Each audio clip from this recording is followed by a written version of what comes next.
연골은 통증을 못 느끼거든요. 제일 어리석은 게 통증이 있는데 약 먹고 안 아파. 나은 건가 하고서는 방치를 하다가 약을 먹었는데도 계속 아파.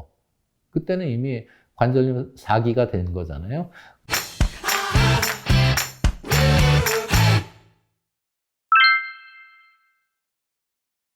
안녕하세요. 정형외과 전문의, 재활외과 전문의 바른세상병원 서동원 원장입니다. 오늘은 제가 무릎 관절염의 진행을 막는 7가지 방법에 대해서 설명드리려고 하는데요. 오늘 알려드리는 내용을 잘 기억해 두시고 잘 관절을 관리하시기 바라겠습니다. 첫 번째, 자신의 무릎 관절염, 진행 상태 숙지하기. 관절염이 진행되는 동안에는 무릎 연골이 좀 닳고 있거든요. 근데 문제는 연골은 통증을 느끼는 그런 감각기관이 없어요. 그렇기 때문에 연골이 긁히고 연골이 마모되고 이러는 동안에도 통증이 없거든요. 그렇기 때문에 내 무릎이 지금 유일하게 자각 증상으로 알 수 있다 그러면 연골이 없는 4단계. 연골이 없으면 뼈가 노출되니까 뼈는 아주 통증에 예민한 감각세포들이 있거든요. 그러니까 통증이 많이 있다 그러면은 연골이 이미 없어진 상황일 수 있는데 그때는 이미 늦어버리죠. 그래서 내가 과연 몇 단계일까? 내가 이미 2기였어? 3기였어를 알고 적절하게 치료를 받을 수 있어야 됩니다. 그래서 우리가 이제 4기가 아닌 경우에는 여러 가지 치료법이 있죠. 주사 치료부터 해서 골수에서 골수액을 뽑아서 넣는다든지 아니면 줄기세포를 이식한다든지 아니면은 원인이 되는 게 너무 심한 다리가 휘어 있는 O자다리라든지 그런 것들을 찾아서 해결을 한다 그러면은 그렇다면은 치료가 될 수가 있습니다. 두 번째, 자신의 무릎 통증 정도 파악하기. 두 번째는 무릎에 느껴지는 통증에 관심을 가져야 됩니다. 아까 말씀드렸듯이 연골은 통증을 못 느끼거든요. 무릎에서 통증이 난다.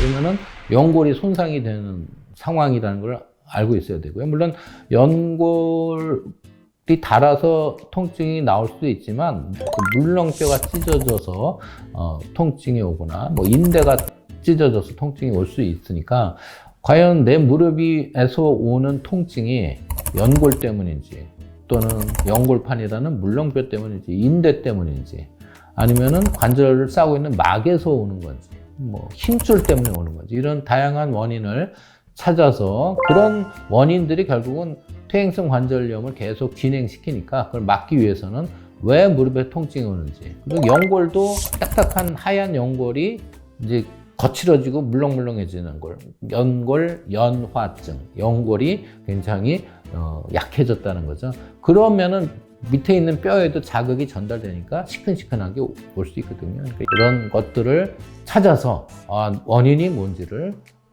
아는 게 굉장히 중요합니다. 그래야 예방을 할 수 있거든요. 그래서 제일 어리석은 게 통증이 있는데 약 먹고 안 아파. 나은 건가 하고서는 방치를 하다가 연골이 결국은 야금야금 다 닳아서 연골이 하나도 없어지면은 약을 먹었는데도 계속 아파. 그때는 이미 관절염 4기가 된 거잖아요. 그렇기 때문에 초기에 원인을 잘 치료해야 되고요. 연골판 같은 경우는 찢어졌을 때는 아픈데 찢어지고 나서 한참 지나면은 그 통증을 느끼는 세포가 좀 무뎌지거든요. 그러면 연골판이 찢어진 채로 계속 쓰면은 무릎을 받쳐주는 또아리 역할을 하는 거기에 무너진 상태에서 계속 찢게 되니까 2차적으로 퇴행성 관절염이 올 수 있거든요. 그러니까 통증이 있다면은 일단 구조적인 문제가 있다라는 얘기고 그거를 확인해서 치료를 해야 됩니다. 그렇기 때문에 통증이 있을 때 한번 가서 엑스레이도 찍어보고 그 다음에 별 큰 문제가 없다 그러면 히알루론산도 맞고 연골주사 맞고 이러면서 관리하는 주치를 하나 정하고요. 그래서 전보다 더 나빠졌거나 안 좋다 그러면은 그때는 더 정밀 검사를 위해서 큰 병원을 가봐야 되겠죠. 제가 강조하는 거는 통증이 있는데 그냥 방치하고 약만 먹고 약 먹어도 안 아프니까 별 문제 아니구나 이렇게 늦추다가 결국은 큰 수술을 받아야 되는 상황이 올 수 있다. 그걸 알고 계시면 되겠습니다. 세 번째, 비수술 치료에 대해 이해하기. 일단은 처음부터 수술하고 뭐 그러진 않고요. 일단 비수술적인 치료를 먼저 반드시 해봐야 됩니다.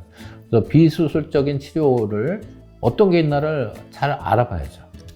대표적인 게 주사 치료죠. 제가 따로 주사 치료에 대해서는 말씀을 드렸는데, 주사에 우리 오래전부터 놓던 소위 뼈주사, 스테로이드, 이거는 아주 제한된 자가 면역 질환이라든지 안에서 자가 면역성 할액망염이 심하든지 그럴 경우에는 좀 제한적으로 쓸 수는 있지만은, 모든 퇴행성 관절염 연골 달아갖고 무릎 물차고 이런데 스테로이드를 쓰면은 퇴행성 관절염 촉진 주사가 될 수가 있어요. 그러니까 이런 주사를 맞지 마시고, 그럼 어떤 주사를 맞아야 되냐? 인대, 힘줄 이런 데는 거기에 맞는 DNA 주사라든지 또는 프롤로 테라피라고 이 포도당을 이용한 재생치료 또는 자가혈청 치료 이런 것들이 필요할 수 있고요. 관절 속에 문제가 있다 그러면은 제일 중요한 거는 히알루론산이나 윤활유거든요. 그래서 어떤 주사가 필요한지는 일단 진단을 정확히 받고 거기에 맞는 주사를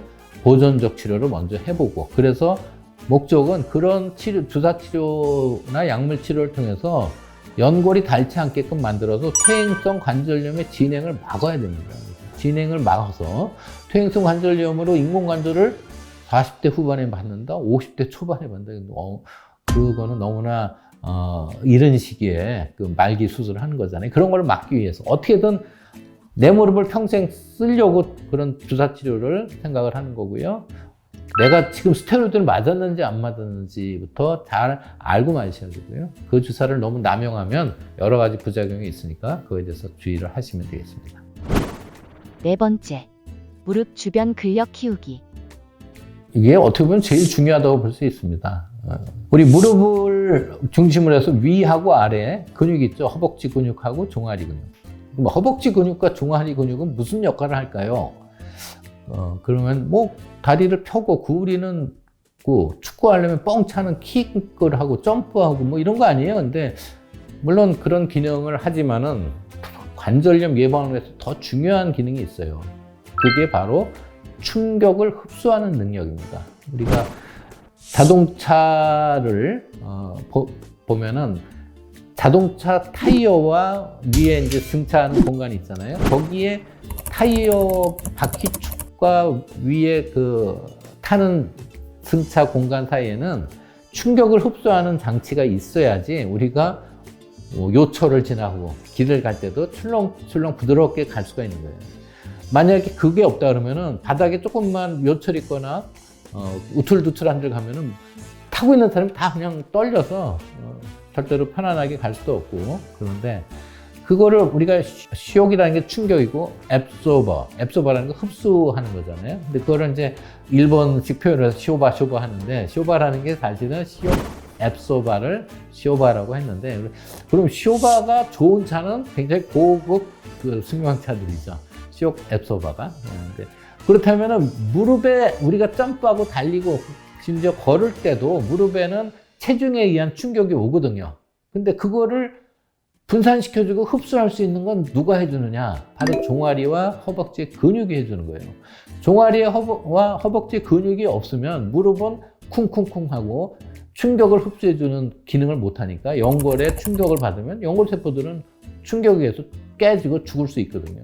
그렇기 때문에 허벅지 근육과 종아리 근육을 열심히 키워주는 거는 무릎 관절염을 예방하는 방법이고, 그래서 근력을, 특히 허벅지 근육이 훨씬 굵고 크잖아요. 이 허벅지 근육을 잘 키워야 우리가 달리기 하고 점프하고 우리 무슨 힘든 일을 하고 이럴 때도 그 무릎의 충격을 흡수해주는 역할을 합니다. 이게 어떻게 보면은 체중을 줄이는 것보다도 더 중요해요. 체중을 줄인다고 몸무게 70kg인 사람이 내가 열심히 체중을 안 먹고 한번 줄여보겠어 해서 10kg를 뺐어요. 그럼 뭐부터 빠질 거예요? 엉덩이, 허벅지, 종아리 근육에 있는 그 영양분부터 먼저 빠져나가요. 왜냐하면 우리가 살아가는데 가장 마지막까지 우리 생체는 지키려고 하는 게 복부지방이에요. 복부지방은 죽을 때까지 버티려고 하고 최후에 써먹을 영양분이라고 생각을 하고요. 만약에 영양분이 안 들어온다? 그러면 근육에 있는 영양소부터 빼버려요. 갖다 쓰니까. 그러니까 10kg가 다 근육에서 빠진 거니까 70kg가 60kg 됐어도 무릎에 가해지는 하중은 오히려 더 클 수가 있기 때문에 무리하게 운동도 안 하고 다이어트를 한다? 무릎에 더 나쁠 수 있어요. 내 무릎이 관절염이 2기다. 그러면 뭘 해야 되냐? 열심히 근육을 키워갖고 충격을 흡수하는 능력을 키워야 퇴행성 관절염을 예방할 수 있습니다. 그리고 근육을 그냥 키우는 것보다는 일단은 우리가 어느 정도 체중 이동하는 능력을 키우기 위해서는 달리기 이런 충격 가는 거를 하지 않더라도 헬스클럽에서 웨이트 운동을 충분히 하고 그 다음에 트레드밀, 그러니까 러닝머신에서 걷기 운동도 하고 또 요즘 그 공원이나 산책을 걷는 것도 아주 좋습니다. 어쨌든 내 몸이 관절염 몇 개인지는 담당 주치의하고 상의해서 그 다음에 운동을 하시면 좋겠습니다. 5번째, 안 좋은 생활 습관 피하기. 이것도 굉장히 중요합니다. 예. 결국은 우리가 이 퇴행성 관절염이 오는 거는 그냥 가만히 앉아있는 사람한테 오는 게 아니고요. 그 일상생활을 하면서 생활의 자세, 습관, 또 작업할 때 내 습관 이런 것들이 결국은 무리가 돼서 관절염이 오는 거거든요. 그렇기 때문에 좋은 자세, 바른 생활 습관을 갖고 있는 것이 관절염 예방에 아주 중요하죠. 우리나라는 예로부터 그 방바닥 생활을 했잖아요. 방바닥에 옛날에는 저도 어릴 때 가족들하고 식사를 하면은 어머니가 부엌에서 밥상을 이제 에다가 차려갖고 밥상채 부엌에서 방으로 들고 들어오면은 다들 쭈그리고 앉아서 밥상에 모여서 밥을 먹었었는데 요즘은 이제 식탁에 앉아서 식사를 하죠. 근데 요즘도 보면은 식당에 그냥 방바닥에 쭈그리고 앉아서 식사하는 식당도 있고 그리고 그다음에 의자 없이 그냥 방바닥에 무릎 꿇고 앉거나 양반다리 하고 앉거나 쪼그리고 앉고 이런 게 많거든요. 근데 그런 자세가 이 무릎에 굉장히 압력을 줘서 연골판에 무리가 갈 수 있고 뚜껑뼈와 대퇴골 사이에 압력을 줘서 대퇴슬개 관절염이 오고 이런 문제가 올 수 있거든요. 4기, 말기 관절염이 어제까지 괜찮았는데 오늘 오는 게 아니라 숙성 기간이 있는데 10년, 20년에 걸쳐서 작은 관절염이 여러 가지 도미노 악순환으로 말기가 되는 거예요. 근데 그런 안 좋은 습관으로 뚜껑뼈 관절염이 시작이 되고 연골판이 찢어지고 이런 것들이 결국 10년 뒤에 말기 관절염의 원인이 되는 거니까 그러면 중요한 거는 현재 내 생활 습관이 좋은지 그거를 알아야 되는데 뭐 간단합니다. 일단 쪼그리고 앉지 마세요. 우리가 뭐 빨래를 한다. 아니면 이제 김장철이라 김장을 한다. 이럴 때 쪼그리고 앉아갖고 하면은 못 느끼지만 연골판이 계속 압력을 받아서 퇴행성 변화도 오고 뚜껑뼈 관절염 오고 그러면서 물 차고 그러면서 관절염 오니까 쪼그리고 앉지 말고 반드시 의자에 앉아서 하고 뭐 의자를 어떻게 빨래하는데 의자를 놓고 하느냐 그러면은 목욕탕에 보면 조그만 낮은 의자 있잖아요. 목욕탕 의자 같은 거를 갖고 다니면서 놓고 하면 되고요. 제가 그 농촌 봉사 갔었을 때 그 농촌 어머님들이 엉덩이에 동그란 탬버린 같은 걸 하나씩 이렇게 허리춤에 메고 계시더라고요. 그래서 그게 뭔가 봤더니 앉을 때는 요 정도 높이 되는데 거기에 딱 앉아서 밭일하고 뭐 일을 하시는데 아주 아이디어가 좋더라고요. 그래야 무릎에 쪼그리는 압력을 피할 수가 있기 때문에 무릎 연골을 보호할 수 있거든요. 그래서 이런 그 생활 습관 이것이 굉장히 중요합니다. 그리고 특히 우리나라는 뭐 그런 그 무릎을 꿇고 쪼그리고 앉고 이런 환경이 되게 많기 때문에 그런 거를 좀 더 인식하시고 이거는 내 무릎에 안 좋지 하고 피하는 것이 중요합니다. 6번째, 무릎에 물이 차면 빼주기. 무릎이 부어 있는지 이런 무릎이 정상인지 느낌이 안 좋은데 그냥 쳐다도 안 보고 만져보지도 않고 그냥 생활하다 보면 어느 순간에 마모가 돼서 통증이 심해지고 올 수 있거든요. 그렇기 때문에 뭐가 느낌이 안 좋다면 무릎을 한번 만져봤는데 반대편보다 부어 있거나 거울을 봤는데 그 무릎의 윤곽이 안 아픈 다리는 보이는데 아픈 다리는 무릎 아예 윤곽이 안 보인다 이러면은 부은 거예요.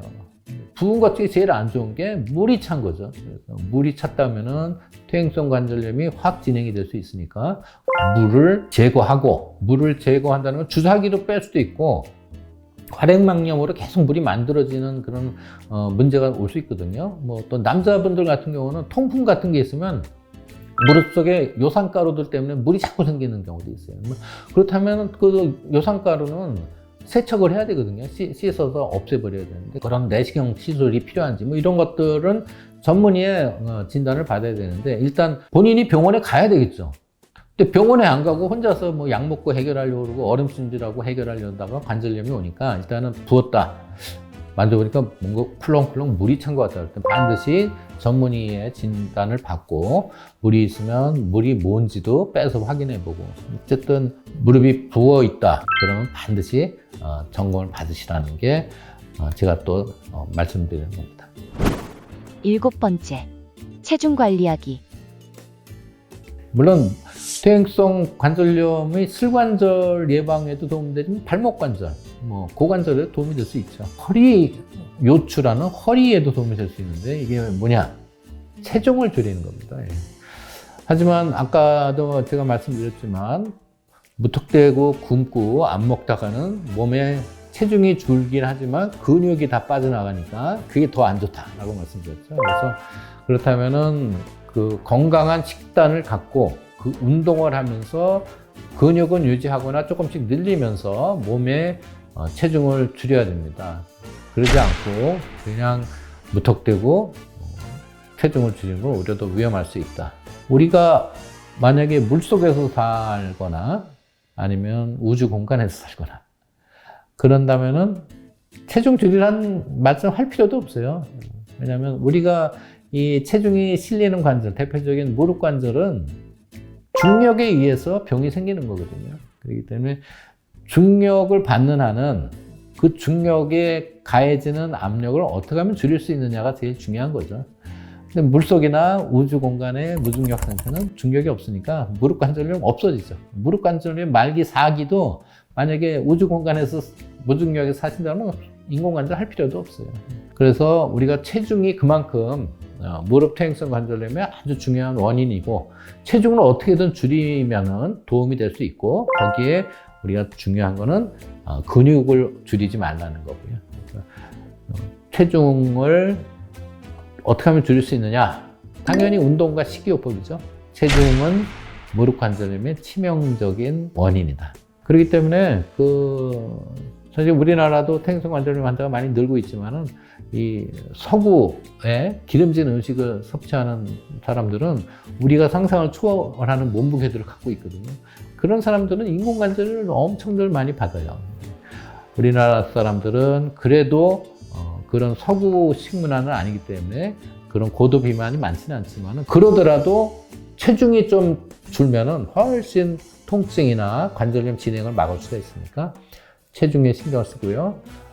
대표적인 게 살찌는 음식은 섭취하면 안 되겠죠. 그래서 단 거, 기름진 거 그런 것들은 가급적이면 관절염이 1기나 2기 있는 분들은 금기시하고 절대로 단 음료나 단 거, 또 기름진 거는 아예 안 먹는다라는 마인드로 하고 운동하면서 살이 안 찌는 뭐 고단백 또 연골에 좋은 음식들이 있어요. 뭐 식물로는 아보카도, 또 뭐 새우살, 게살, 그다음에 닭발, 족발, 뭐 이런 콜라겐이 많이 들어간 음식들은 연골에도 좋고 살도 별로 안 찌니까 그런 것들을 위주로 섭취하면서 꾸준히 근력 운동을 한다면은 충격을 흡수하는 근육도 생기고 몸무게는 늘지 않고 그러면 퇴행성 관절염 걱정 이미 좀 왔더라도 더 이상 진행이 안 되니까 걱정할 필요가 없겠죠.